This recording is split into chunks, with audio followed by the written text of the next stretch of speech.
Hombre, Erika,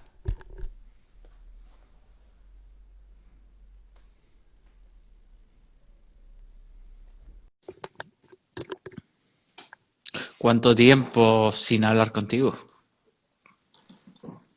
Probando, ¿qué Un pasa? 2, ¿cómo va la vaina?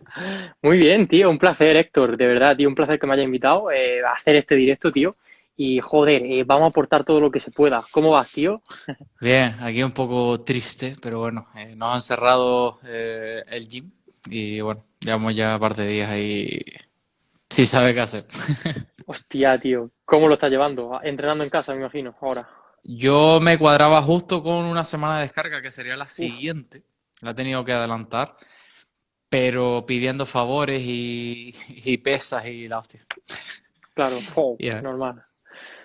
Normal, Pero tío. bueno. Aquí en Granada veremos a ver si no nos cierran también, porque está la cosa ahora muy complicada. A ver si ya, yo creía que ya iba a ser la segunda ola y ya iba a pasar y ya está, pero joder, ahora los gimnasios están. Ahora empieza a ver todo lo que dio las jodidas navidades y el descontrol. Pero bueno, lo pagamos nosotros al fin y al cabo. Totalmente, tío. Bueno, bienvenido a todos los que estáis entrando. Vamos a hablar sobre hipertrofia, ganancia de masa muscular. Ya sabéis bueno, tanto yo como Héctor somos unos frikis de esto. Y bueno, vamos a hablar sobre un tema que hemos coincidido Héctor y yo, de hecho, justamente se lo he dicho antes de empezar el directo, que un tema que de hecho yo es de las primeras personas que he empezado, que ha empezado a aplicarlo, junto a Joseca, junto a Albertor y poca gente más, pero no mucha gente le está dando la prioridad a lo mejor o los beneficios, está viendo los beneficios que trae el tema del cardio, del tema de aeróbico, por ejemplo, una air bike, en una etapa de volumen, no únicamente en déficit calórico. Entonces, ¿qué te parece esto? Si lo explicas tú, que yo creo que lo vas a explicar mejor que yo, porque llevas más tiempo haciéndolo y tu experiencia también es muy importante. Vale, quizás, bueno, puedo empezar desde el principio, que era un poco como raro, ¿no? Quizás en una etapa de déficit calórico lo ves un poquito más normal, pensando bueno, que lo puedes añadir como gasto calórico extra. Y cuando estás en volumen, ¿no? En superávit calórico, dices, ¿para qué? ¿Para qué, no? ¿Para qué quiero gastar más calorías si lo que estoy haciendo es lo contrario? Pero una vez empiezas con él, es verdad que al principio pues, te puede costar porque al fin y al cabo bueno, va ganando peso corporal y tu capacidad cardiorrespiratoria, si no la has trabajado nunca como tal, al fin y al cabo nos tenemos que adaptar. Y empecé pues por los posibles beneficios que leía, también es cierto que Joseca me dijo, oye, vamos a introducirlos para que veas los beneficios que te van a dar. Al fin y al cabo, fue quien me lo dijo y yo más allá de eso, pues me interesé. Lo leí primeramente en Stronger by Science de Greg Nuckols. Es un artículo súper, súper grande y súper completo por si quieren profundizar en exceso. Pero bueno, una vez lo incluí, quizás no tuve esos beneficios eh, las primeras semanas. Me sentía un poco raro. Me notaba más agujetas después de realizar la sesión y no notaba ese beneficio. Pero sí es verdad que a lo largo del tiempo, igual que todo realmente, igual que la hipertrofia, te vas dando cuenta de cómo vas recuperando mejor, posibles molestias que puedas arrastrar de sesiones anteriores, añadiendo esa sesión de cardio y quizás algo de FOAM, por ejemplo, se revierten una brutalidad, al fin y al cabo. Y otros aspectos es que yo lo veo muy positivo, es realmente el mejorar tu capacidad cardiorrespiratoria para extrapolarlo quizás a una serie pesada en la cual vas a repeticiones moderadas, a lo mejor 12, 15 repes en un peso muerto con bastante peso. Notas esa mejoría y esa capacidad de poder seguir armado y no perder la compostura y poder seguir sacando repes y repes.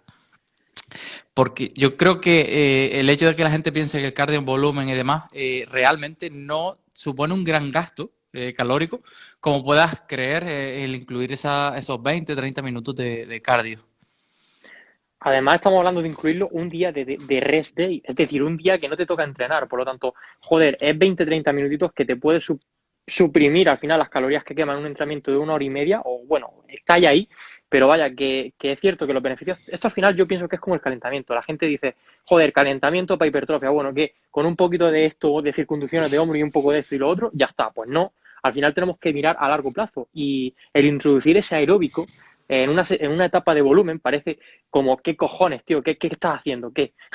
Pero los beneficios que te pueda dar para justamente mejorar tu capacidad de esfuerzo, principalmente para altas repes, porque esto es cierto, al final, cuando va a altas repes en volumen, cuando no tiene ese suficiente, a lo mejor, capacidad cardiorrespiratoria, al final te ves muy limitado. Pero el hecho de introducir ese aeróbico, yo sí lo he notado. Llevo un mes y medio prácticamente realmente, o sea, no llevo mucho, pero yo sí lo he notado que sobre todo en la Widowmaker que metía en prensa Buah, a más de 18 repeticiones, al final, joder, el factor limitante es más la capacidad cardiorrespiratoria que en que sí tus la muslos. capacidad efectivamente, de ejercer fuerza. Entonces, te ayuda un huevo y también, yo creo que también, al final, también es por salud, tío. Joder, que en Sí, volumen no significa que ya está, estoy en etapa de volumen, no me muevo el sofá, nada más que para hacerme de cocinar un poco y ya está. No, coño, joder, que también es salud. Hostia, que al sí, final yo siempre veo bien incluir un mínimo de pasos diarios, aunque esté en volumen, aunque sea 6.000 pasos diarios, ya está. Y el introducir eso, como hemos dicho, de esa etapa, ese ejercicio cardiovascular también, como una e-bike, unos 20-30 minutitos, ya está, joder, te va a ayudar y te va a beneficiar y te va a dar muchos plus. La verdad es que yo de también lo lujo. veo bien. Sí, de hecho, quizás, bueno, yo subí hace nada un post hablando sobre ello, de cómo hacerlo y demás, porque mucha gente me dice, bueno, salgo a trotar, y no No, porque al fin y al cabo es el trotar, el correr, tiene un componente de mucho, generarte mucho daño muscular. Entonces, si por ejemplo tienes el día de retake, después de una sesión de pierna, y tú en esa sesión de cardio lo que haces es correr, incluso vas a agravar ese posible daño que hayas podido generar en la sesión y no te vas a recuperar, o sea, va a ser peor. De ahí el hecho de meter cardio que sea cíclico sin impacto, como puede ser la airbike, que yo últimamente, al principio te digo que la odiaba, no duraba ni 5 minutos y utilizaba mucho la elíptica. Pero bueno, a día de hoy la uso únicamente porque es cierto que muchas veces únicamente hacemos el cardio con las piernas. Y también es un error, porque al fin y al cabo solo estás movilizando las piernas, piernas, piernas, piernas. Y de hecho, introducir un cardio en el cual tú puedas mover los dos hemisferios, tanto el superior como el inferior, creo que es más beneficioso aún. Ya independientemente de si tienes molestias en las piernas, en un hombro, al fin y al cabo lo que vas a hacer es esa movilización de la sangre, nutrientes y demás. Y lo dicho, mucha gente han preguntado 20 minutos. Yo soy de los que, como en un entrenamiento de pesas, tienes que ir de manera gradual. Empezar por lo mínimo y viendo realmente tu capacidad, ir aumentando cuando sea necesario. Introducirlo a un ritmo elevado, porque mucha gente se piensa que ir a caminar es realizar cardio y cuando vas a caminar realmente estás siendo activo, no es cardio. Las condiciones para que se dé ese ejercicio de cardio tiene que ser unas pulsaciones elevadas. Estamos hablando de 130, 150 pulsaciones por minuto, que casi no puedas mantener una conversación con una persona. Ahí sí que se estaría dando el cardio. O mucha gente, bueno, tú también lo has tenido que vivir, la moda de vamos a hacer cardio por la calle, hacer 30.000 pasos. totalmente. Al final es cierto, si es que, joder, no hay no llegan ni al umbral mínimo de demandas cardiovasculares cuando sale a andar. Entonces, esto es lo mismo. Yo sí soy partidario de una etapa de déficit calórico, pero esto es por otros motivos, porque hay otra cosa, de priorizar quizá, bueno, una airbike podría venir bien, pero justamente como tú has dicho, que al final el correr, el generar ese alto impacto, va a generar un cierto daño muscular, una cierta fatiga que tenemos que compensar y cuando estamos en condiciones y en un contexto de déficit calórico, pues quizás nos pueda afectar algo más. Entonces, yo soy partidario de, por ejemplo, a mí me gusta mucho marcarme un mínimo de pasos diarios cuando estoy en déficit calórico y combinarlo con una airbike también, podría ser, aunque no lo he probado. Yo soy más partidario de aumentar el NIT, pero por esa parte, en etapa de déficit calórico, como digo, pero son diferentes contextos al final y tenemos que equilibrarlo al final. Esto del entrenamiento es estímulo, fatiga. Y tenemos que tener claro que al final para hipertrofia las adaptaciones son a nivel periférico. Por tanto, no conviene mucho fatigarte mucho a nivel periférico haciendo otras actividades, como por ejemplo correr, porque las piernas te las destroza, entre comillas, cuando realmente después le estás quitando una gran componente de progresión y demás en el ejercicio de entrenamiento de fuerza. Por eso hay que ser inteligente a la hora de programar todo esto. Y ya podríamos entrar, por ejemplo, hablando sobre el tema de la selección de ejercicios, que no sé, porque viendo a los famosos libros de Eric Helms, que son una pasada, se ha puesto como la selección de ejercicios como un poquito más arriba, o sea, por encima de la intensidad, del volumen de entrenamiento, pero quiero que comente, Héctor, a ti qué te parece esto, porque yo voy a dar aquí mi opinión y yo creo que la selección de ejercicios la hemos infravalorado, es más importante de la que nos pensamos. Incluso yo diría que va antes del volumen. Primero tenemos que saber qué ejercicio hacer para después distribuir el volumen. Yo creo que también es bastante importante el hecho de la selección de ejercicios, no solo a nivel de el ratio estímulo-fatiga a nivel general, sino a nivel individual, a nivel de contexto. El decir, a mí me va bien una sentadilla porque tengo un patrón motor muy bueno, o sea, lo tengo muy, muy mecanizado, pero hay gente que quizás no le vaya bien y quizás le venga mejor utilizar una hack, que al fin y al cabo Eso es. quitas de lado el componente de estabilizar tu cuerpo, pero es que le estás dando un estímulo real o el necesario a tus cuádriceps. Entonces, si no tienes una selección de ejercicios adecuada a ti, es posible que vayas a entrenar, bueno, intentes realizar la progresión y haya una progresión como tal, pero puedas arrastrar molestias o no te sea efectiva y al fin y al cabo no estés trabajando de la manera que deberías en los músculos objetivos. Eso es.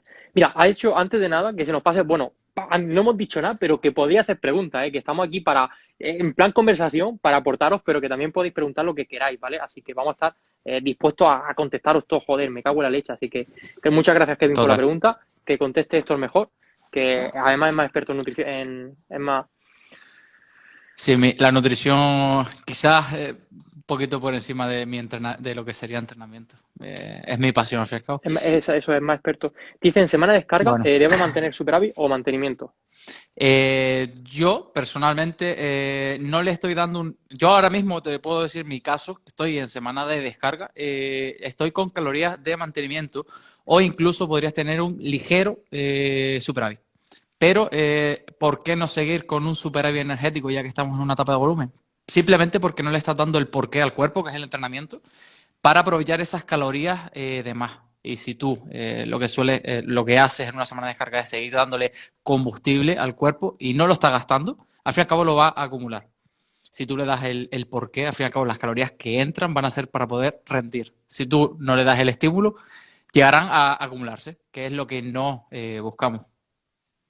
Eso es, totalmente de acuerdo. Al final, yo también plantearía en una semana de descarga quizá mantener un normo calórico porque también te quieres, incluso ni contarte calorías, porque si te quieres también un Sí. descarga a nivel psicológico, hay mucha gente que sería con las semanas de descarga y se las planifica y todo. Hostia, tío, una semana de descarga es simplemente para que vayas a entrenar a lo mejor 2 días o 3 días y que también te despejes psicológicamente, no contabilices ni RIR ni mira. O sea, yo soy partidario de ahí también despejarse psicológicamente. Mira, ¿qué Que la opinas del moda de buenos entrenar días? ahí. Del No buenos lo días. vi. Lo ha preguntado Ale. Qué bueno. Ah, vale. Pues Alex, tío, este ejercicio tiene algo de controversia, la verdad. El buenos días es un ejercicio que, si lo hacemos como libre, como ejercicio libre, a nivel de estabilización y a nivel de estímulo de los erectores espinales, es brutal. Pero claro, quizá para estimular el femoral y glúteo, yo sería más partidario de introducir el mismo patrón de movimiento, pero con no una carga justamente aquí encima, sino el simple peso muerto rumano, ¿vale? Porque a nivel de estabilización quizás es más fácil. Entonces, buenos días, está bien, ¿vale? Está bien. Como tema de estimular principalmente erectores espinales y todo lo que también, bueno, también extensores de cadera también, pero quizá lo haría en multipower, ¿vale? Por el tema de estabilización, si quieres dar un estímulo para hipertrofia principalmente, y quizá buscaría mejor alternativa antes que eso, si puedes hacer un peso muerto rumano y te gusta, a mí me gusta más. Entonces, no sé, esto tú qué piensas. Sí, o sea, hombre, yo prefiero, me gusta más, como he dicho, quizás una bisagra de cadera o una variante de peso muerto, pero yo he probado y he hecho buenos días y la verdad es que he logrado ese estiramiento máximo de lo que sería el glúteo, o sea, la zona anterior posterior de las piernas. Pero también es cierto que si no tienes un buen control, te puede llegar a hacer daño. No es como están diciendo a día de hoy, que cada vez me lo dicen más, que el buenos días es lesivo. Y es como todos los ejercicios. No hay ejercicio lesivo, sino si está mal hecho, es lesivo.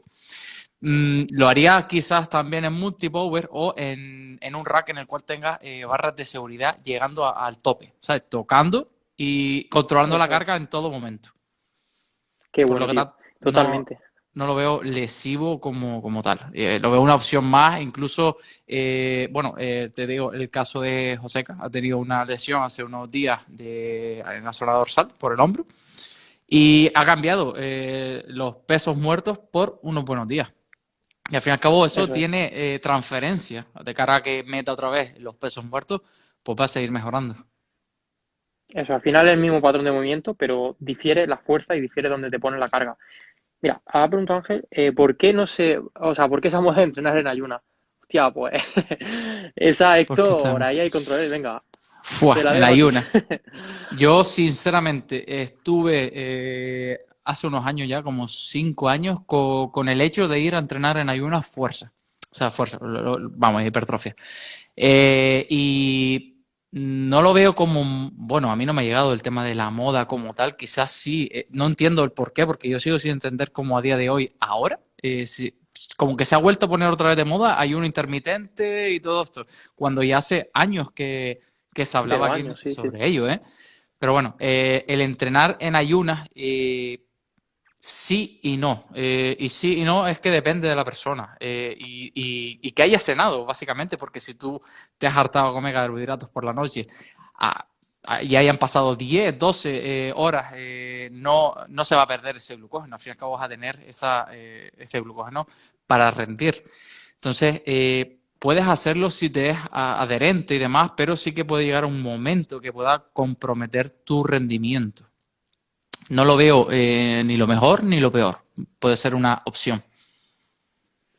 Eso es, yo creo que al final es adaptarse, ahí está la clave, y ver si es para ti, porque, a ver, si no tienes ninguna necesidad para hacer ayuna e ir a entrenar, pues no la hagas.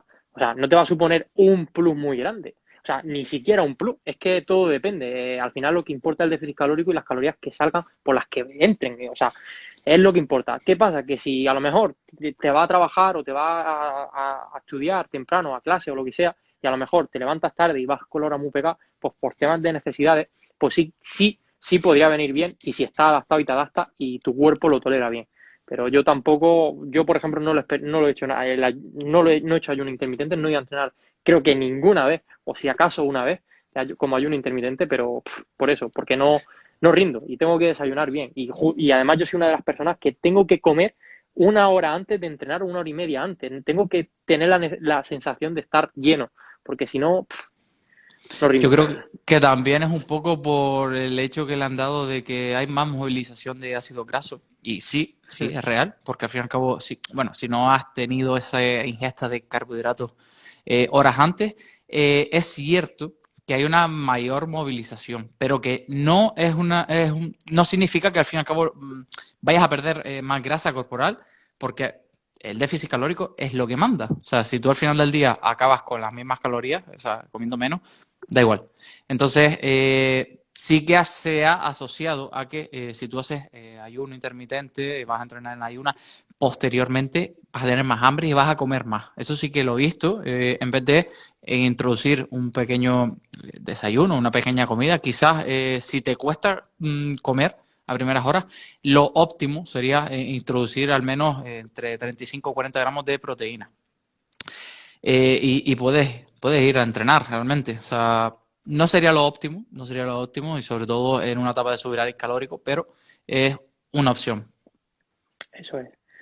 Mira, entonces dice Ulises, entonces los días de descanso me imagino, no, hemos dicho la semana de descarga, los días de descanso, calorías de mantenimiento. A mí aquí lo que me gusta hacer es que dependiendo de la persona, por ejemplo, yo a la gente que llevo, yo no soy nutricionista, yo únicamente le asigno las calorías y ya está. Y ellos se lo organizan en MyFitnessPal y demás. Y lo que yo hago es dos opciones, porque esto va a depender también de la persona. No hace falta tampoco, porque yo en esto me rayé muchas veces y desde mi punto de vista al final, los días de descanso, pues puedes ponerte las calorías en mantenimiento si quieres y los días de superávit hacer más superávit, porque al final lo que cuenta el cómputo semanal, digamos, porque los efectos no son inmediatos. O sea, Total. lo que tú comas no significa que si está en superávit este día es que este día has crecido. y el día que no está en superávit no has crecido. Esto no Claro. es así. El cuerpo no es así de simple. Entonces, Ojalá. ojalá, efectivamente. Entonces, por eso lo que yo hago es plantear dos opciones. Pues tiene la opción de, a mí me gusta, de hecho a mí me gusta más comer más los días de superávit calórico, porque tengo la sensación de ir más motivado y de ir más lleno, y no sé, me gusta más también. Es como que a componente psicológico dices, bueno, me lo he ganado. Y los días de descarga, de descanso, digamos, los rest days, sí me pongo un poquito más normocalórico, quizá no tanto, pero me bajo más las calorías. También porque gasto menos normalmente, entonces lo adapto ahí. Yo también soy partidario de ese ciclado de calorías semanal. O sea, al fin y al cabo, como bien has dicho, tienes un cómputo semanal que no es diario, que a las 12 de la noche se pone a cero mi contador y a las 8 de la mañana otra vez empieza a contar, ¿no? Entonces, lo veo por dos vías, ¿no? Una, porque los días de entrenamiento al fin y al cabo necesitas un plus, que tampoco es que tenga que ser gran cosa, porque el gasto calórico en un entrenamiento no es tanto como la gente se cree. Por ir con esa energía y demás. Y los días de descanso, sí que sigo en superávit, pero muy, muy ligero. Estamos diciendo que a lo mejor 100 calorías por encima de lo que sería mi mantenimiento. También por el hecho de favorecer la recuperación. O sea, le he dado Eso es. un entrenamiento muy intenso y al fin y al cabo el día de descanso sigues ahí y necesitas de esa energía para poder recuperarte. Eh, y se me ha ido el hilo, pero al fin y al cabo soy muy partidario de ese ciclado de calorías. Ah, ya me acuerdo. Y por otro aspecto, en el cual cuando ya vamos en un superávit muy avanzado, en el cual tenemos muchas calorías, creo que es importante esos días de descanso, poder jugar con los macros a la hora de dar descanso al sistema digestivo, por no meter tantos hidratos de carbono, ya que al fin y al cabo al meter la grasa pues va a ser menor volumen con las mismas calorías, por así decirlo. Creo que es también algo interesante que mucha gente pues pasa un poco de ello. Al fin y al cabo tienes que cuidar tu sistema digestivo y más en una etapa de superávit calórico si quieres que sea lo más largo posible, que al fin y al cabo es como debe ser y aprovecharla. Totalmente. Qué bueno, tío. Y mira, dice Diego, el peso muerto se me dificulta mucho, al igual que la búlgara con ejercicios. Son ejercicios difíciles, ¿de acuerdo? Y la activación a veces me cuesta. Vale, Diego, yo no me centraría mucho quizás en sentir un músculo limitante en un peso muerto. Es que un ejercicio tan multiarticular al final. Hay una cosa que me gustó mucho, que de hecho esto bueno, fue el otro día que grabé un podcast con Alejandro Barrio y con Workout Los Podcast, con Edu Marto, hablamos y claro, el Uy. sentimiento muscular yo lo contemplaba como uno de los factores a tener en cuenta para la selección de ejercicios, pero es que realmente el sentimiento muscular es una consecuencia de un contexto en el que ya ha evocado a esa calidad de contexto y a esa calidad en cuanto a la selección de ejercicios. O sea, el sentimiento muscular no es un factor a tener en cuenta, sino es la consecuencia de que estandarizas bien la técnica, de que el ejercicio es apropiado a ti y de que al final mantiene un ROM constante durante todo el recorrido. Entonces, creo que al final el sentimiento muscular no nos tenemos que obsesionarnos con él, porque en un peso muerto al final no vas a sentir realmente un limitante muy exagerado, ¿qué va? Y mucho menos en ejercicios complejos como los que has dicho, una búlgara igual. Sobre todo si es una búlgara libre, si no es una búlgara a lo mejor es multipower. Entonces, yo no me centraría tanto en sentir el músculo que tienes que sentir, ¿vale? Pero sí es cierto que si no se adapta a ti, si quizá te cuesta mucho, pues quizá puedes buscar Una una variante. alternativa, ¿vale? Si no progresa en cargas principalmente. Pero al final, si tú haces bien el ejercicio, estandarizas la técnica, genera un contexto de calidad, entrenas cerca del fallo y al final lo has seleccionado por un motivo, bueno, al final el peso muerto es un ejercicio muy general, pues sí o sí te va a provocar una ganancia a largo plazo, aunque tú no la veas y aunque tú no la sientas en el momento. Pero como digo, tendrías también que individualizarlo a ti. Aunque yo soy partidario de que en las fases iniciales, si eres principiante, por ejemplo, para mí sí hay ejercicio obligatorio, si eres principiante, porque si no domina un peso muerto convencional en la vida, muy difícilmente va a dominar un peso muerto rumano. Y si no domina una sentadilla libre, muy difícilmente va a dominar al final una prensa y una jaca, estandarizando todo lo que es el rango de movimiento y etcétera. Yo en eso opino lo mismo, porque me gusta mucho que si eres principiante sobre todo, aprendas a moverte, Eso es. porque yo creo que es algo vital y bueno, puedes empezar con sentadilla al cajón y algo así. En el peso muerto, tal y como tú dices, del tema de sentir quizás la zona de los isquiosurales, glúteo y demás, eh, para mí es imposible, por así decirlo, cuando estoy con la serie pesada, sentir nada. Nada. Lo único que puedo sentir es cómo me lastra el hecho del agarre y al fin y al cabo tengo que soltar la barra. Y es cierto que días posteriores, a lo mejor hasta 72 horas después, es cuando digo, hostia, ahora Eso es. está la consecuencia del esfuerzo que he hecho en el peso muerto. Y la búlgara, a mí me encanta, sinceramente, me encanta la búlgara, pero como bien ha dicho Natán, yo la hago también con apoyo. No Eso sé es. si creo que al fin y al cabo mucha gente se centra en los ejercicios porque también estabilizan y demás, pero si tu objetivo es la hipertrofia, que no te sea un factor limitante el equilibrio, o sea, la estabilidad, y al fin y al cabo que te limite el cuádriceps en sí porque ya no puedes. Y creo que buscar un apoyo fijo en el cual tú puedas seguir haciendo repeticiones y llegar a ese estímulo óptimo es un punto muy a tener en cuenta. Más allá de tengo que hacerlo así, con estabilización propia, no buscas mejorar la estabilización con ese ejercicio, buscas darle el estímulo correcto al cuádriceps. Eso es, al final es que el factor de la estabilidad es muy importante y cuando, joder, el factor limitante resulta que hay tanta inestabilidad que el factor limitante es tu equilibrio, pues, joder, te va a impedir hacer más repetición y meter más volumen efectivo real. No vas cerca del fallo de forma real porque el factor limitante no es el músculo que quieres trabajar y en cambio te va a perjudicar. Entonces, esto es lo mismo que al final, ¿para qué te va a poner a hacer sentadillas sobre un box? Tía, ponte sobre una superficie estable. Es que no tiene ningún sentido, porque al final las fuerzas se disipan. Cuando tienes Exacto. esa falta de estabilidad, pues no estás aplicando la fuerza justamente hacia arriba. En una sentadilla búlgara al final te mueves mucho para los lados y la fuerza no va, la alineación y no va la fuerza aplicada para que el estímulo que se localice justamente en el músculo que quiere. Y las adaptaciones son periféricas, ¿vale? Entonces, al final, digamos que si tenemos que puntuar en una sentadilla búlgara lo que se estimula cada grupo muscular, esa puntuación va a determinar tus adaptaciones. Por ejemplo, el cuádriceps en una serie de sentadillas búlgaras se estimula 8. El glúteo, bueno, dependiendo, pero el glúteo a lo mejor un 6. Después, etcétera, ¿no? Pues, ¿qué pasa? Que ese número, esa puntuación va a dictar esas adaptaciones y tienes que hacer que ese ejercicio te provoque una estabilidad como para que la puntuación sea máxima del músculo que quieres trabajar. Por eso, hay también variantes de sentadilla búlgara. Si inclina un poco más el tronco, va a enfatizar más en el glúteo. Si te pones más vertical, más en el cuádriceps, etcétera. Así que hay que verlo así. Hay que verlo así. Mira, hay Sí. otra pregunta, José han acumulado. Diego ha preguntado, esta te lo dejo a ti, Héctor, que eres más especialista, lo del tema de las frutas y los jugos naturales. ¿Por qué ¿Dónde? frutas No lo y veo. los jugos naturales quizás Ah, vale. no tanto? Me pregunta por qué recomienda la fruta. Depende, o sea, depende en qué contexto te recomienden una cosa u otra. Si estamos en un déficit calórico, obviamente hay que priorizar la fruta entera, que no sea un zumo, me imagino que será jugo. ¿Por qué? Porque te va a producir más saciedad a calorías equivalentes. Sin embargo, si estás en una etapa de superávit calórico que ya te cuesta meter calorías y tú pues al fin y al cabo tienes que meter esos micros mínimos diarios con las frutas y las verduras y tubérculos y demás. Puede ser una muy buena opción hacerte tú mismo el zumo en sí. Entonces, depende. No, ni se van a perder las vitaminas porque hagas un zumo, ni la fructosa es mala, ni la... O sea, depende, o sea, es contexto, que realmente esto se puede decir para todo, pero yo creo que básicamente es eso, el tema de la saciedad y tu etapa, o sea, en qué situación te encuentras actualmente.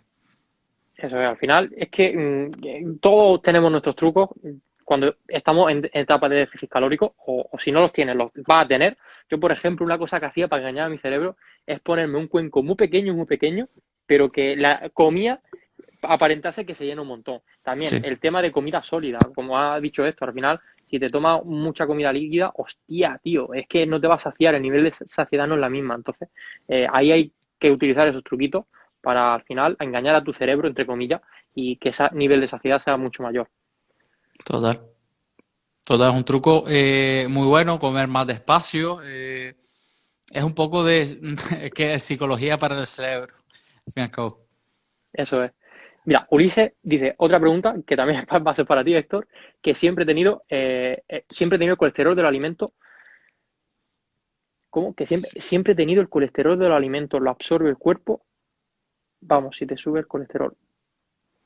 No sé si. Eh, no entiendo del todo la pregunta, pero si es por miedo de acumularlo en sí, en el cuerpo, porque lo típico de que te alimentas mal. Eh, ahí te podría decir, ¿cómo eres tú? O sea, ¿eres activo? ¿Practicas deporte? ¿Cómo comes? O sea, la calidad de la comida más que la cantidad. Por al fin y al cabo, quizás al principio prevalece más una dieta cualitativa que cuantitativa. Entonces, tienes que ver varios componentes. Si eres una persona activa, practicas deporte, comes, vamos a poner, que a la gente le gustan mucho los números, un 80% real food y un 20% pues ese colesterol que, bueno, una hamburguesa. No vas a tener ningún tipo de problema. Al fin y al cabo, el cuerpo sintetiza el colesterol en caso de que lo necesite.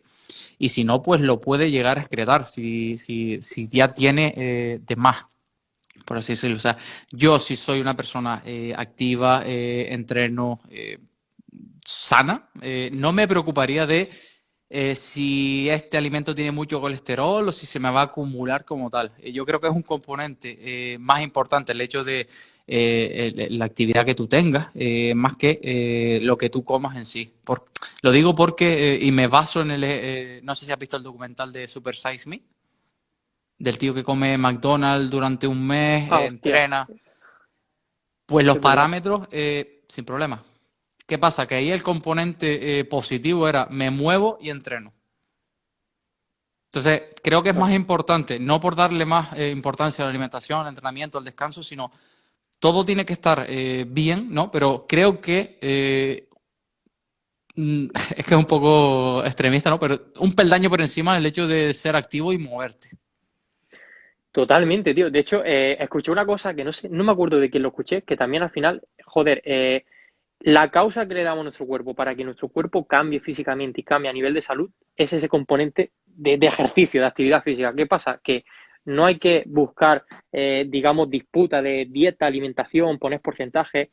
Quizá si tuviésemos que poner, como hemos dicho, el entrenamiento quizá más porque va a ser el motivo. Y una cosa va ligada a la otra. Está claro que al final con nada, siendo principiante, tú entrenas fuerza por primera vez, estando incluso en déficit calórico, e igual tu cuerpo te sorprende y ganas 5 kilos de masa muscular. O sea, cuando eres principiante todo te va a servir, pero al final todo se va a estabilizar. Por eso mismo estoy de acuerdo en Héctor. Quizá el componente más importante es el entrenamiento de fuerza, pero no hay que por eso decir, venga, pues hago solamente entrenamiento de fuerza y no hago dieta. O no hago un registro coherente de las calorías ni nada. Porque al final te vas a estancar. Entonces, joder, ¿qué compromiso tienes?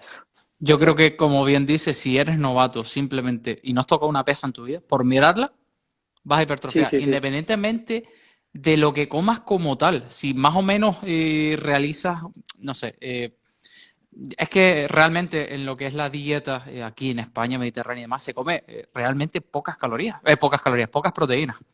Yo, por ejemplo, en mi casa, cuando empecé con todo esto hace 8 años, en mi casa fue como un cambio. Era como, y yo me ponía a pensar, digo, ¿pero dónde están las proteínas? Todo es, sí, potaje, caldo, sopas y tal, pero macarrones yo qué sé, no me acuerdo ya, pero ¿dónde está la proteína? ¿Sabes? Y a día de hoy, pues eso ha cambiado. Entonces, si tu casa, pues al fin y al cabo, cocina tu madre y te hace un potaje, pero tú aparte metes tu proteína, aunque no estés calculándolo, no sepas la ingesta que tienes, vas a crecer, o sea, te vas a desarrollar llegar al punto que digas, ya tengo que empezar a contar, a saber qué estoy comiendo y demás, y ser más cuidadoso, hilar más fino. Entonces, como bien dices, si eres novato, prácticamente no te preocuparías como tal, porque al fin y al cabo vas a tener unos cambios brutales. Eso es. Pero es poco tiempo.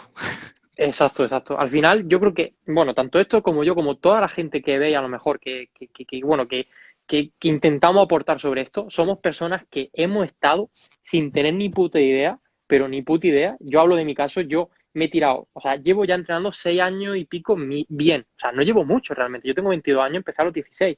¿Qué pasa? Que de los 16 hasta los 19, o sea, 3 años atrás, yo estaba sin contarme casi calorías, o sea, haciendo polla en olla. Y aún así mejoraba, y aún así mejoré un huevo. ¿Qué pasa? Que en el momento en el que ya la curva se va aplanando, porque llega el punto en el que la curva se va aplanando, pese a que lo hagas todo bien, se va a ir aplanando porque empieza a ser más avanzado. Empieza tu cuerpo a que tu entrenamiento es tu pan de cada día y se ha adaptado perfectamente. Ya en ese punto, ya como no calcules, como no cuentes, joder, vas a ser uno más. La curva se va a aplanar completamente. No va a empeorar, pero tampoco va a mejorar. Pero claro, cuando nos mantenemos ya estamos empeorando porque no vamos para arriba. Entonces, ¿qué pasa? Que esto va a través del compromiso. No hace falta que te pongas de primera. De hecho, yo a la gente que llevo que empieza a entrenar justamente, yo no le exijo lo mismo que a un avanzado. O sea, yo no le exijo que me ponga hasta los accesorios, el peso, la carga que mueve, etcétera. No, únicamente feedback de No. vídeo para mirar el vídeo, que es lo más importante, y quizá más o menos un poco de calorías y explicarle cómo se utiliza MyFitnessPal y ya está. Pero incluso ni calorías muchas veces. O sea, no le digo, oye, sigue estas calorías. No, o sea, con que entrene ya primero la adherencia, después ya vendrá lo otro cuando se estanque. Yo creo que eso es importante porque mucha gente hay gente que de primeras te dice, pues venga, te marco el entrenamiento, hablando de asesoramiento, te marco el entreno, te pongo las calorías y ya me tienes que poner, o sea, tienes que saber utilizar la app, contar más calorías y demás. Entonces, creo que si tú eres principiante, únicamente le puedes dar una estructura en la cual en esta comida sería interesante que metas esto, esto y esto. Después del entrenamiento, esto y esto. Y al fin y al cabo un poco aprenda, porque llegará un momento que él diga por sí solo, porque vea resultados y demás, y dice, quiero más, quiero saber y quiero más. Y me ha pasado en la mayoría de los casos, gente que empieza de cero, y ya lleva a lo mejor meses, 6 meses, ya dice, vamos a dar un paso más". Y es ahí cuando ya tú, al fin y al cabo, creo que también enseñas a tus clientes que yo creo que es un componente muy importante, no solo al entrenamiento, sino en la educación alimentaria. Entonces, al fin y al cabo es un feedback y tú aprendes y yo aprendo. Efectivamente, al final yo creo que esto también, por lo que he visto, es igual que yo en esto, y es que a la gente que intentamos ayudar y a la gente que llevamos asesoría y demás, joder, el componente de educación es más importante del que nos pensamos. Yo, por ejemplo, no tengo la intención de que una persona dependa de mí de por vida. Yo quiero darle mis conocimientos, o sea, el tiempo que está conmigo, yo la voy educando porque quiero darle todo, quiero darle el conocimiento, y eso al final creo que incluso responsabilidad de los entrenadores o debería de aquí a largo plazo ser responsabilidad de los entrenadores porque bueno, si quiere únicamente un entrenador personal está bien, pero va a tener una cierta dependencia. Pero al final Mm, creo que ese componente de educación es importante porque una persona que a lo mejor está haciendo un mal ejercicio, si tú no le explicas el porqué y únicamente le dices, oye, no hagas esto así, hazlo de la otra forma, pero no le explica el porqué, la persona no le va a generar un componente mental suficientemente fuerte como para que cambie ese patrón y ese gesto para empezar a hacerlo bien. O sea, al final el porqué de las cosas y el ser curioso como cliente, desde el punto de vista del cliente, es importante que preguntar el por qué. Si tiene un entrenador, pregúntale el por qué de todo. Y si no total. te lo sabe explicar, mándale a la puta mierda. Porque, porque a Sí, lo mejor no es tan profesional como piensa. Entonces, es importante eso, es importante la educación. Y por eso ha dicho esto justamente también el tema de educar en cuanto a alimentación, entrenamiento, todo. O sea, educar, porque esto al final es un mundo que es inmenso y como tú hagas las cosas sin ton ni son, sin saber el por qué, no va a generar un hábito lo suficientemente fuerte como para durar en el tiempo y para llegar a donde quiera llegar. total. Puede sonar a quizás, no sé, hay gente que se lo toma mal el hecho de cuando le digo, es que no pretendo, si tiene un objetivo simplemente de mejorar salud y demás, de que dependas de mí para toda la vida. Pues sí, voy a perder dinero en el sentido de que no vas a estar conmigo. Sí, pero tú también, al fin y al cabo, no puedes estar 20 años dependiendo de lo que diga una persona y que no sepas realmente qué te aporta cada alimento, hablando de la nutrición, o el porqué de este ejercicio ahora, o sea, me cambias un ejercicio, me pones otro que es similar, el porqué, ¿sabes? En el sentido de que tú sepas a largo plazo, si quieres estar sano, saber llevarte, por así decirlo, tú mismo. Ahora, si tienes un objetivo en el cual necesitas de un preparador, ahí Claro, la cosa cambia. eso ahí ya es alto rendimiento y ahí ya necesita esa visión objetiva y esa visión externa, porque si no, tú mismo la vas a liar, Los seguramente. sentimientos ahí, Eso es. Mira, Ulisa ha preguntado, estando en hipertrofia, ¿se puede llegar a los minerales necesarios comiendo vegetal o buah. se necesita alguna suplementación? Qué buena. Yo no, o sea, no soy partidario de los green, por ejemplo, en ese sentido. Vaya, que mucha gente, bueno, matizo porque quizás no había estado nunca en una etapa de superávit calórico con tantas calorías. Y soy de que si tú lo puedes meter mediante la alimentación, mejor que mejor, ¿vale? Tú siempre tienes que meter unos mínimos de verduras, frutas y demás, y proteína, vamos, sagrada. Pero es cierto que a medida que vas aumentando calorías, tienes que meter quizás menos, pero no eliminarlas, estas verduras, estas frutas, porque al fin y al cabo te van a producir mucha saciedad y no vas a ser capaz de meter tantas calorías. Puede ser una opción meterlos a modo de suplemento con los green y demás. Sí, pero prefiero que sea con esa comida real, por así decirlo. Que no lo veo mal en el sentido de que, oye, pues si que porque 1 o 2 días no comas verduras, tampoco te va a pasar nada. Dependerá también de qué minerales y vitaminas. Pero yo prefiero, sinceramente, meterlo con la comida. Qué Y bueno. más estando en superávit calórico, es más difícil tener carencias. O sea, sí lo vería más importante quizás algún tipo Déficit. de multivitamínico y demás en una etapa de déficit calórico y sobre todo cuando ya estamos muy cerca del tope. Eso es. Qué bueno.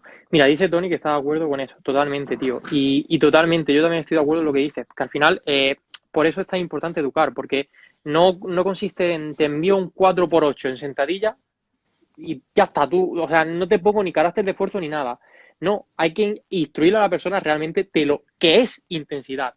Hay que concienciarle y hay que educarle y tiene que saber que realmente lo que a lo mejor ahora piensa ella, porque el RIR que piensa ella, a lo mejor cree que se ha dejado una repetición en recámara y se ha dejado realmente 4. Eso falla y es normal que falle porque no estás acostumbrado a trabajar a altas intensidades. El entrenamiento de fuerza es nuevo para ti, eres principiante. Entonces, ¿qué pasa? Que la percepción subjetiva de la persona está muy distante de la percepción de la realidad. Por tanto, esto a través de la educación y a través también, a mí me gusta introducir, incluso en principiantes, de vez en cuando un AMRAP, ¿vale? Un AMRAP a un RIR 0, una serie pesada, se dan cuenta de que, hostia puta, que esa persona me ha puesto un RIR 2 y claro, resulta que está muy distante. Entonces eso es un efecto que hace que se resensibilice esa percepción subjetiva y esta línea se acerque y esté mucho más cerca. Por eso es tan importante educarle en cuanto a la intensidad. También el feedback de los vídeos, a mí me parece, o sea, si un entrenador no aplica el feedback de los vídeos, no sé cómo lo hará, pero yo no puedo saber si una persona está haciendo bien la sentadilla, si está estimulando bien el músculo que quiera que estimule para que crezca o no. O sea, es muy difícil saberlo sin el feedback de los vídeos y saber cómo es tu técnica ante caracteres de esfuerzo cercanos al fallo y también ver esa propia intensidad. Entonces, todo esto es un proceso de educación porque ya os digo que el papel del entrenador no únicamente... Pues se me han acabado. Joder. El papel del entrenador no es únicamente poner un 4x8 en sentadilla y ya está, sino que va mucho más allá. Por eso creo que es importante esto, cada uno que haga lo que quiera como entrenador, pero ahora. Hola, ahora. Total, o sea, al fin y al cabo, como dice Tony, no saben aplicar la intensidad que requiere, pero creo que cuando eres novato quizás no te haga falta llegar a aplicar esa intensidad en el sentido de que, como bien hemos dicho, con poco que hagas vas a generar esas adaptaciones, primero a nivel neural y después al cabo de 1 mes y medio ya empiezas a tener esa hipertrofia. Entonces, no hay que saltarse, como siempre digo, peldaños, sino si vas pasito a pasito vas a tener un rango de mejora mayor y encima vas a estar más lejos de lo que sería tu techo límite, por así decirlo. Entonces, es cierto que llegado a un momento tienes que, como bien dices, por vídeos, te mandan los vídeos y para ellos tú le preguntas, ¿cuántas crees que podrías haber realizado más? Y te dicen, ninguna. Y todavía ves que la velocidad de la ejecución es similar a la primera repetición. ¿Qué pasa? Que ellos interiormente tienen una percepción del esfuerzo que dista mucho de lo que pueden dar, porque tu cabeza te juega siempre una mala pasada. De hecho, yo hasta hace 3 años realmente no aplicaba una intensidad tal y como la aplico hoy. O sea, y cuando te da ese clic, ese cambio, es cuando dices, hostia, todo lo que me he perdido de aquí para atrás, porque son 8 años, que el 5 pues he ido a ser pato y siempre me veía igual.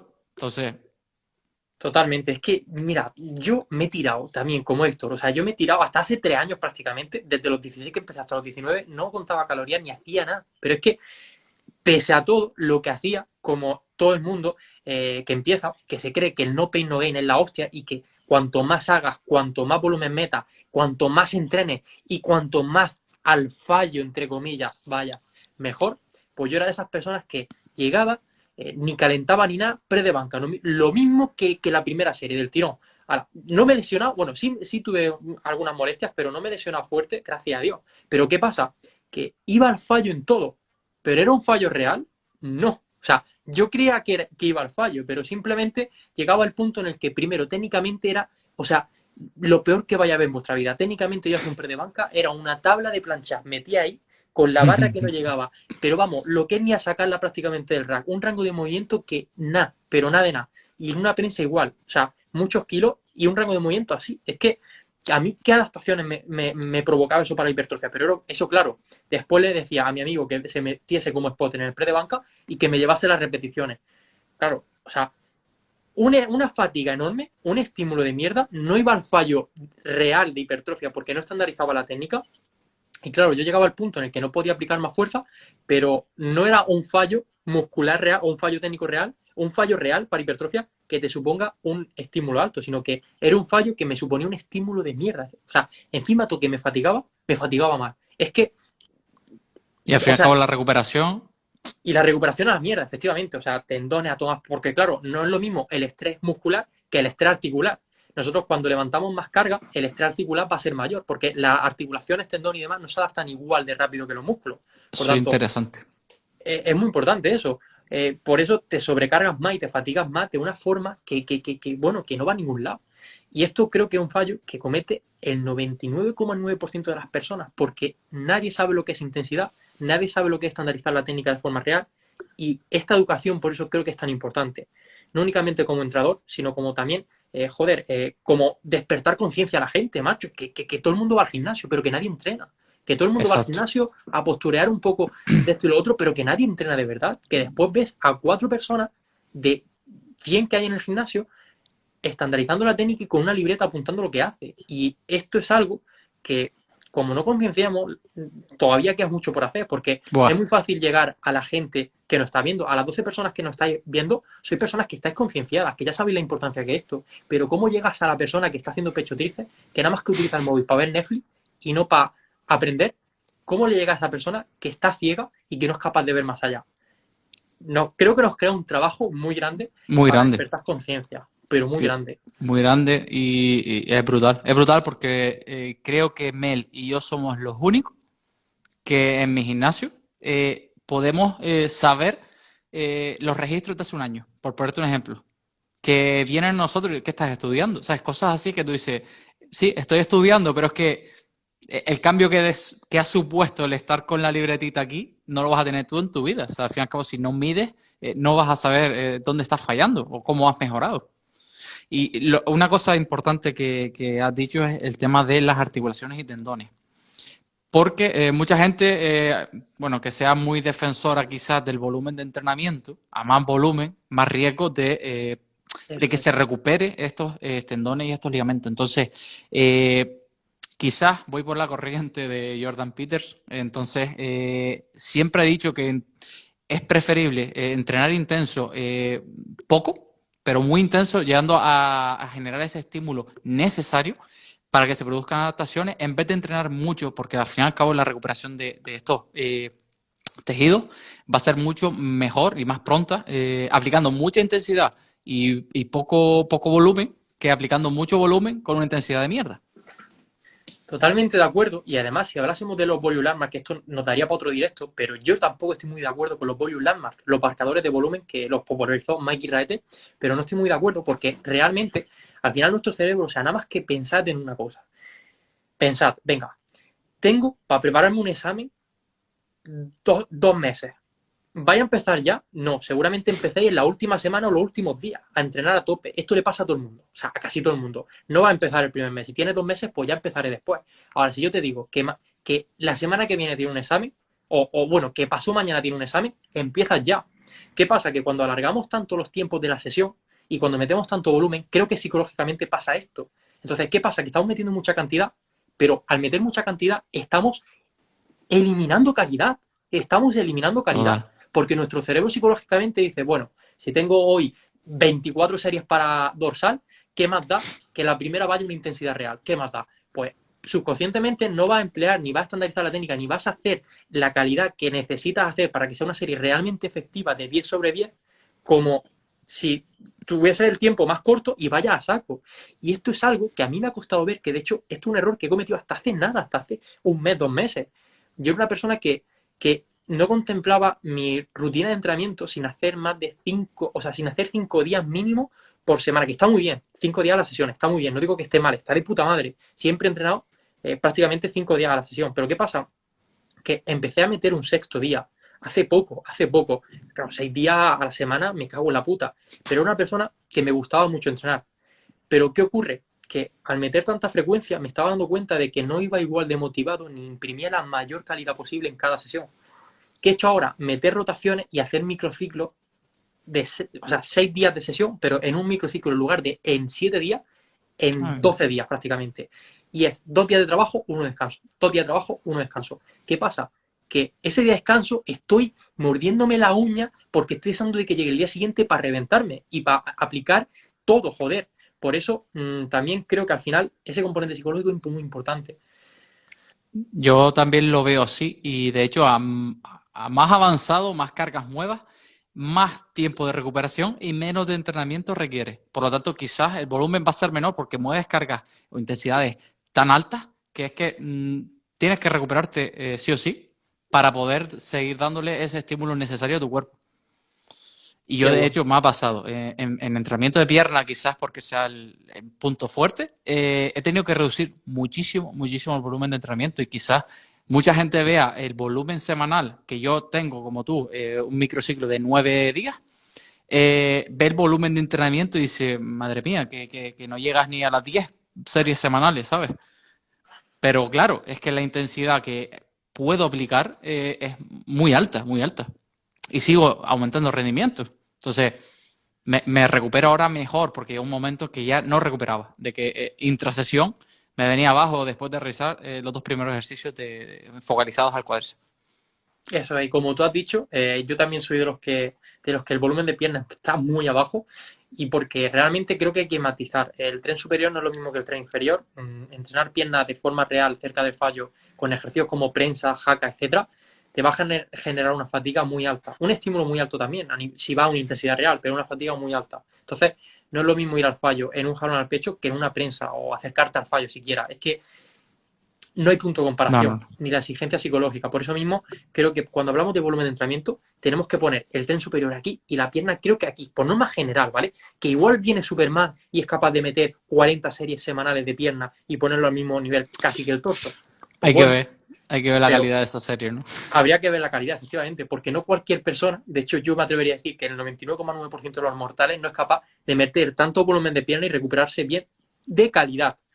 Porque claro, yo soy el primero que he metido, yo qué sé, 60 series de entrenamiento de pierna a la semana. Y me he dado cuenta de que no iba a ningún lado, de que hacía la prensa así, con un rango de movimiento que no era nada. Entonces, cabeza y priorizar la calidad sobre la cantidad. Como dice Total. esto, al final es más importante incluso cuando somos más avanzados, porque generamos más fatiga, movemos más carga y como hemos dicho, mover más carga supone mayor estrés para la articulación y tendones. Por eso mismo al final, cuanto más carga mueve, más recuperación necesita. Esto es porque no se adapta igual a nivel muscular que a nivel de tejidos pasivos. Entonces, ahí hay que tenerlo en cuenta. Importante. Dice, me alimento bien, hago ejercicio, sobre todo pesas, pero tengo el colesterol y mi miedo es, por ejemplo, que el colesterol lo digo, a que me suba el colesterol. Eh, Piensa que es que el colesterol lo tiene que generar el cuerpo para millones de funciones en general. Se paró, me da. O sea, Ahora, no, ahora. Entonces, ahora. es cierto que si te haces alguna analítica y practicas deporte con asiduidad y sobre todo entrenamientos de pesa, se pueden ver alterados estos factores en una analítica. Yo te recomendaría quizás que si te fueras a hacer un análisis, pasaras al menos una semana sin entrenar, porque al fin y al cabo cuando realizamos entrenamientos, estos, estos parámetros se van a ver alterados sí o sí. Y mucha gente, sobre todo muchos, por desgracia, médicos, si no están actualizados y no te preguntan, oye, ¿practicas algún tipo de deporte y demás? Ya te van a meter el miedo en el cuerpo. Y aunque no tengas nada, tú mismo te vas a crear la pelota en la cabeza y al fin y al cabo atraes esa posible patología que puedas poder generar. Tío, Héctor, no me sale los comentarios. El último comentario que me sale es, bueno, la última notificación es de César, que dice qué estrategia usan, que no, que bueno, y ya está. Y me salen que hay 12 personas. Creo que se me ha quedado pillado. Mira que tú, qué curioso. Sí, creo Desde que hace ya sí. rato. A mí me salen varios todavía. Ah, Pues no puedo, no puedo ver los comentarios. Veo el 12 clavado ahí arriba, 12 personas viendo y ya está. Y no veo no veo más nada. Se ha qué quedado pillado raro. desde hace rato. Bueno, te digo, ¿se puede combinar una rutina de glúteo tríceps? Sí. O sea, al final tienes que tener en cuenta que hay un mínimo volumen efectivo por sesión, ¿vale? Normalmente no es tan radical como mucha gente se piensa que o hace 4 series o ya no avanzas, no, sino que va a depender de la intensidad del ejercicio, pero puedes meter un recordatorio de glúteo, yo que sé, 3 series, 4 series, 5 series, lo que quieras, y después meter un trabajo también de tríceps como complementar. Es que tenemos que abrir la mente. Parece ser que del día del pecho tríceps no somos capaces de ver más allá. Pues hay que abrir la mente. Puedes meter, yo estoy metiendo gemelo con brazo, fíjate tú. No, de hecho estoy metiendo, hostia, no. De hecho me tocaba hoy meter gemelo, meto un día de descanso, un rest day, meto gemelo. Porque son 3 series de mierda. No me apetece hacerla el día de pierna después de todo y las quiero priorizar y las quiero meter el día de rest day, aunque sean 3 series de mierda. No va a suponer tampoco mucha fatiga, nada, prácticamente. Entonces, eso, al final hay que abrir la mente. Total. Sin problema de combinarlos en sí. Al fin y al cabo tienes que ver cómo estás estructurando tu rutina o tu mesociclo y también un poco de adherencia en lo que te gusta y quieras darle Eso es. prioridad en caso de que tengas, que esto es algo que yo no creo que sea así, algún músculo rezagado. Que vamos, Eso. que muchas veces dicen esto, pero al fin y al cabo es el cuerpo entero rezagado. Porque vamos, si algún vídeo donde se pueda ver los ejemplos del trabajo mal y bien. Ejemplos de vídeo, pues en YouTube ahí, vamos, vídeos. También es cierto que hay que ver las fuentes. Pero bueno, incluso en el Instagram de Sergio puedes verlo. Mucha gente que comparte vídeos sobre entrenamiento te, te dan pautas para realizar bien el ejercicio. Y hay otras cuentas, y sobre todo americanas o inglesas, en las cuales te pone el ejercicio mal hecho y bien hecho. Bueno, ahora mismo no tengo ninguna en la cabeza, pero bueno, Es que habría que verlo, incluso individualizarlo, porque hay gente claro. que hace la sentadilla muy anteriorizando la carga, porque su fémur es más grande que la Torre Eiffel, y después gente que al revés. Entonces, hay que individualizarlo. La técnica individual también, sobre todo con ejercicios como peso muerto, sentadilla, no hay una posición general para todo el mundo. Todo eso es algo vital, y porque mucha gente dentro de lo que sería la técnica estándar, por decirlo de alguna manera, se preocupan demasiado por realizarla perfectamente, cuando quizás no sean capaces a nivel morfológico de poder hacerlo como quizás te están diciendo que debes de hacerlo. Y esto es algo que yo mismo, con el paso de los años, he cambiado. Al fin y al cabo, me preocupaba muchísimo de realizarlo todo perfectamente cuando realmente no podía. Vale, entonces un ejemplo muy claro es el tema de mantener la neutralidad en los pesos muertos. Eso es. Entonces, dentro de la técnica general está tu técnica particular, según tu morfología, según tu chasis, como diría. Eso es. Eh, Creo que se va a cortar ya prácticamente, porque lo hemos empezado a las en punto, No me el sale, directo, ¿no? ¿no?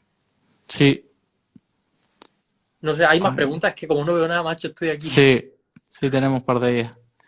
Si yo entreno con un profesor en Instagram y le recomiendan mucho el huevo de 3 a 6, pero el colesterol me toca huevo, cocinarlo, ¿verdad? Que seguido aumenta el colesterol.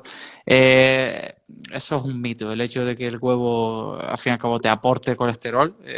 Tienes que diferenciar el LDL, el HDL, el VLDL. O sea, al fin y al cabo, es que no es solo el colesterol en sangre, sino tendrías que ir más allá, o sea, ver cada uno compartimentado y ver los valores en sí de estos tres componentes. Eso es. Dice, se puede probar con diferentes tipos de combinaciones para entrenar. No sé a qué se refiere, pero bueno, que sí puedes estructurar la rutina, ¿no? Pues de diversas maneras. Hay gente que hace full body, hay gente que hace torso-pierna, pull-pull leg, incluso más híbridas en el hecho de que he visto, bueno, la típica pad, torso-pierna y después pull-pull leg. Pero he visto algo más enrevesado, en el cual introducen quizás torso-pierna y después sesiones de full body. Quizás también porque no tienen días suficientes para dar esa frecuencia 2. Eso es. Total, total. Al final es que hay tantas estructuras y tantas divisiones muy sencillas. Para un principiante, una full body por norma general le va a venir bien, más que nada por darle frecuencia a ejercicios básicos y demás. Un intermedio, quizá una torso-pierna, pero ya conforme va siendo más avanzado es que hay tantas combinaciones como quiera, macho, como personas prácticamente. Se tengo una pregunta, pero no cabe en el chat. Creo que hay un cajetín que puedes escribir, si no recuerdo mal, de la cuarentena, que fue cuando el boom de los directos. Tía, no se corta. Yo creía que se cortaban Sí, ¿no? a la hora justo. ¿No? Antes Ya se pasamos la cortaba, hora. pero ya. Sí, Tía. sí, vamos, creo que sí. Son las 5:01 aquí. Sí, sí. Pues venga, respondemos a un par más si hay. Tú sigues sin verlas, ¿no? No, es que no veo nada, tío. Se han quedado pilladas las 12 Qué raro. personas ahí y 6 hay ahora mismo y ¿cómo puedo tallar el músculo? Tallar.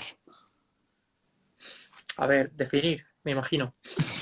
Es que definir es déficit calórico y al final tu cuerpo va a definir según tu genética también y también según tu sexo y muchos factores. O sea, no hay, se pierde la grasa localizada, ojalá, pero no se puede. Entonces, si te refieres a definir, Déficit calórico, entrenamiento de fuerza, suficiente proteína, como base. eso es, eso es.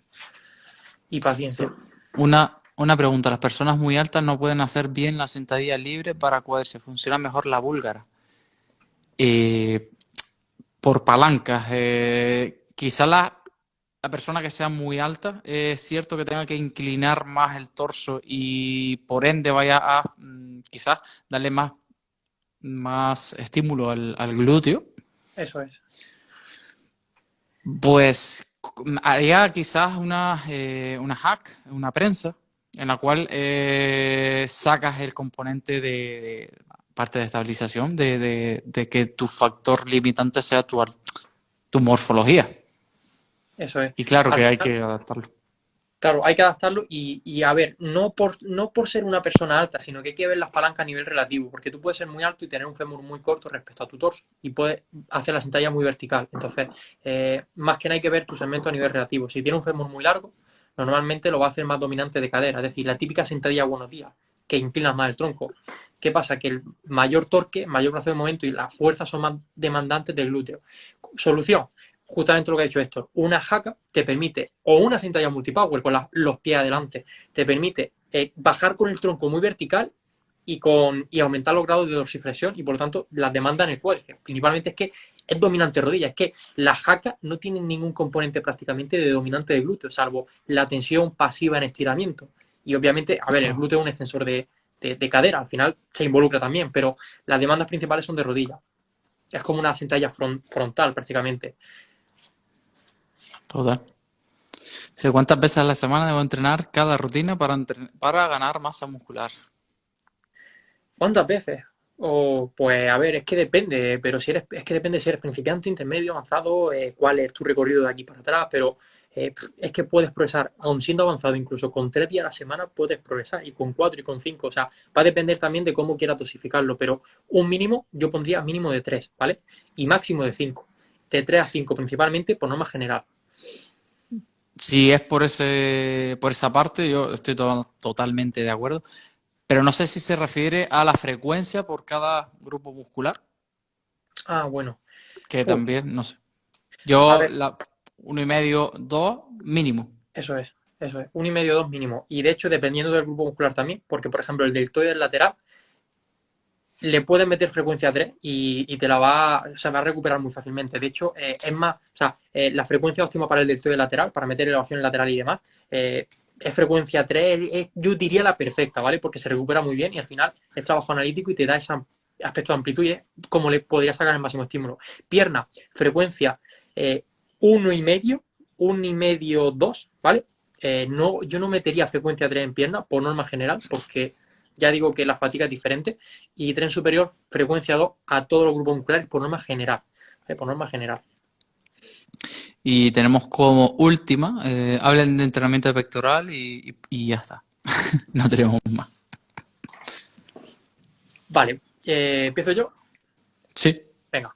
Entrenamiento pectoral, mira, yo ha sido el grupo muscular que más he tenido. Yo era un pecho lata, o sea, un pecho plano, pero para adentro. Es que lo que es un pecho para adentro. Era así. ¿Qué pasa? Que un error que yo cometí es intentar hacer lo que veía de la gente sin individualizarlo a mí. Y es que yo metía un press de banca porque era el ejercicio estrella del pectoral y no era capaz de ver más allá. ¿Qué pasa?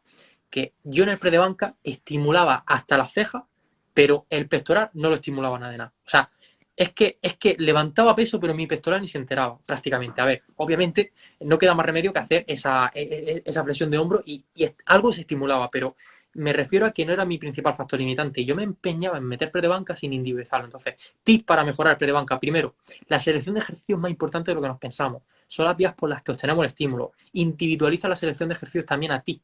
No que te permita sentir el músculo en sí. Como hemos dicho, el sentimiento es una consecuencia al final de estandarizar la técnica y demás. Pero sí es cierto que tienes que buscar un ejercicio que te provoque esa ligera sensación, ya sea post-serie o los días posteriores de que lo has trabajado.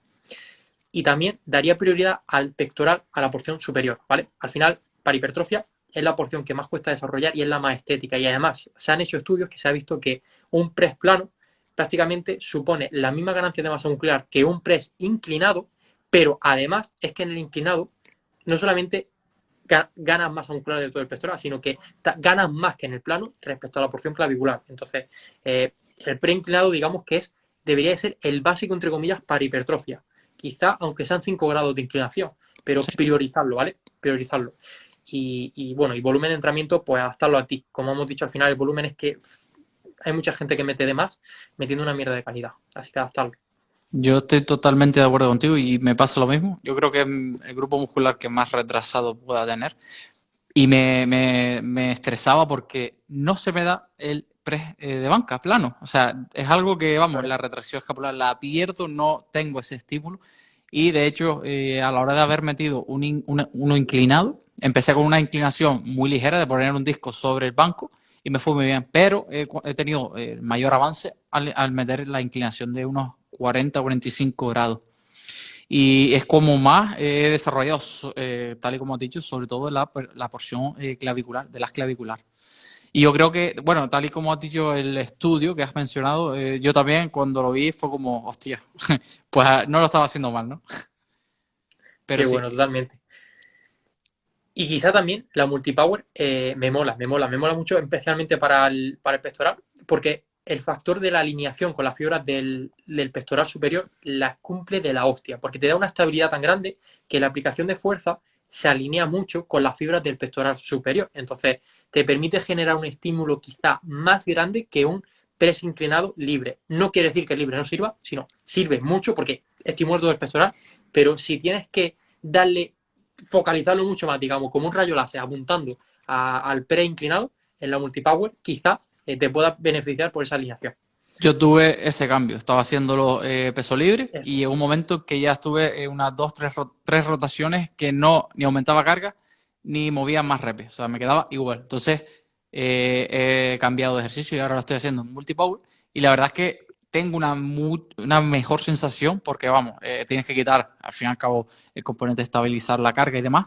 Y solo te centras en empujar. Y buah, ahora son sensaciones increíbles. Entonces, creo que Son increíbles, totalmente. al igual que como comentaba al principio, va a tener transferencia de cara a cuando vuelva a realizar el peso libre en la Totalmente, ganancia de fuerza realmente. totalmente. Pues listo, no sé si hay una más porque no puedo ver nada. Pone qué es frecuencia uno, qué es frecuencia 2 y qué es frecuencia 3. ¿Qué es o qué ¿Qué es? ¿Qué es? qué es? Frecuencia básicamente es las veces que entrena el grupo muscular a la semana o por microciclo, ¿vale?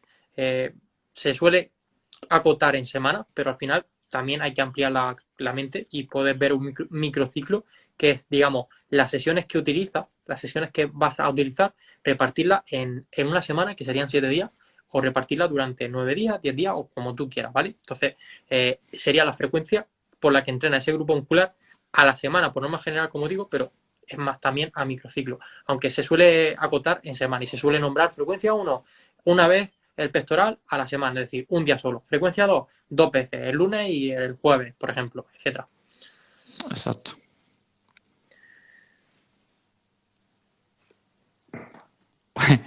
Acá anda hace una pregunta, dice, una pregunta, el sobreentreno, ¿es bueno o es malo? Eh, el sobreentreno, digamos que hay dos, está el overreaching positivo y el negativo. O sea, el sobreentreno que al fin y al cabo te va a generar unas adaptaciones si eres capaz de recuperarte. Y el negativo que sería un sobreentreno excesivo en el cual ya tu rendimiento empieza a empeorar. Que al fin y al cabo quizás y muy seguramente lo que va a hacer es hacerte retroceder en rendimiento. Entonces, de ahí que llegues a ese overreaching positivo y pongas en práctica después una semana de descarga o los días que tengas pertinentes. Que no quiere decir que, porque esto es algo que daría para otro directo, el porqué de las semanas de descarga o cuándo Uf, establecerlas y demás. Porque hay mucha gente que se refugia en, hago 4 semanas de entreno por una descarga y así. Y cuando realmente a lo mejor te quedan semanas. pues no sé si 3 meses prácticamente sin meter nada de descarga y voy progresando, es que depende tanto. 4 meses me he pegado yo desde la última descarga. Totalmente, tío. Si es que al final, y bueno, y quizás no tanto descarga, o sea, tú no puedes, si quieres no metes descarga, sino metes una rotación. Yo lo que hago es meter una rotación de selección de ejercicio casi por completo, cuando ya suelo estar estancado en casi todo, o bueno, o roto únicamente los que estoy estancado. Eso me permite que la primera semana empiece con una intensidad más lejanas al fallo, que el componente de cambiar la selección de ejercicio ya de por sí me provoca un estímulo y un daño muscular alto, que al final descargo porque meto menos volumen y menos intensidad. Y además también ese componente de hacer la selección de ejercicios me sirve como estímulo para hacer algo como de descarga. Y ya está. O sea, descarga en sí, yo ya os digo que llevo 3 semanas, 3 meses, y era de antes de que antes hacía powerlifting, pero ahora que me he pasado a la hipertrofia, al bodybuilding, no sé si meteré descarga, de hecho. O sea, meteré igual, pero porque ya me cierren los gimnasios. Si no, igual no meto, no sé. Yo nunca, no era de hacer descargas jamás, ¿eh? Jamás, jamás, jamás. Y me vino bien en el sentido de cuando la hice por primera vez, que fue, salimos de la cuarentena, empecé a entrenar y a las 16, 17 semanas más o menos lo pautamos y estuve, lo que hice una descarga que quizás es la más normal, que es reduces muchísimo el volumen de entrenamiento, a lo mejor una serie por ejercicio con la máxima intensidad y para casa. Pero ahora, ya sea porque me hayan cerrado los gimnasios o lo tenía en mente ya, dejar de entrenar por completo, únicamente ir a hacer el cardio. Y yo creo que también es una forma quizás de resensibilizar el cuerpo a ese posterior estímulo que le vas a volver a dar. Completamente. Pues ya está, ¿no? No hay más. Tenemos No, una, no, pero es muy larga, ¿eh? Que yo creo que eso es para otro directo, pero y largo y tendido, que es cómo diseñar una descarga. joder, pues se puede hacer, ¿eh? Se puede hacer. Yo si quieres, Héctor, podemos hacer otro más adelante, ¿eh? Sin A problema. mí me ha molado. Yo estoy. Pues guay, si os ha gustado a los que nos estáis viendo, que no sé las personas que os estáis, no estáis viendo porque mi Instagram 5 horas. se ha encapillado, ahora 5. Joder, pues habéis quedado 1 hora y media ya casi, 1 hora y cuarto, me cago en la leche, os quiero mucho.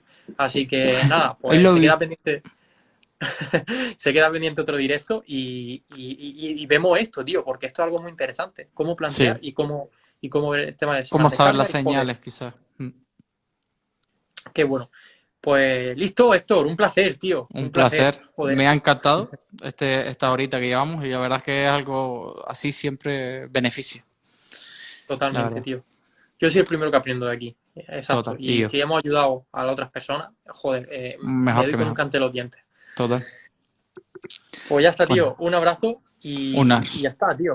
Nos vemos en la siguiente. Muchas gracias Y a a las seguir. personas que hayáis quedado. Venga, Hasta luego. hasta luego.